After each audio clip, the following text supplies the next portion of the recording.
There is a long, well-documented history of passing dumb racist laws in the name of protecting white women. And yes, the criminalization of prostitution and the current sex trafficking panic that we're in right now is absolutely a part of that legacy.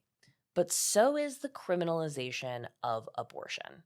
We didn't criminalize abortion in this country until the mid 1800s, and we did so at the bequest of white doctors. Let me talk about how that happened. So, the American Medical Association was actually formed with the explicit purpose of criminalizing abortion so that doctors no longer had to compete with midwives, who were often women, specifically Black women. And so they had every reason in the world to demonize people who were providing services, contraception, abortion, and midwifery. And the best way to go after folks providing that service was to demonize and criminalize abortion.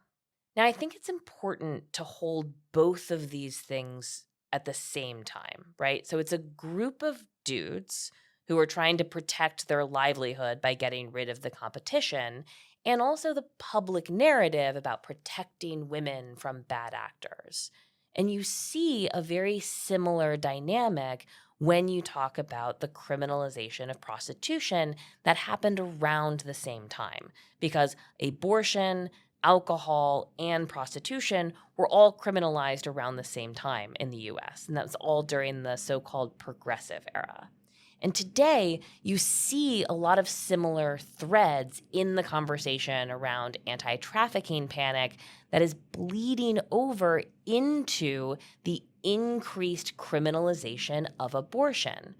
Over half of the US has criminalized abortion care for most women. And we are already hearing legislators talk about abortion trafficking, meaning people who are helping women leave the state in order to access safe legal care that they need.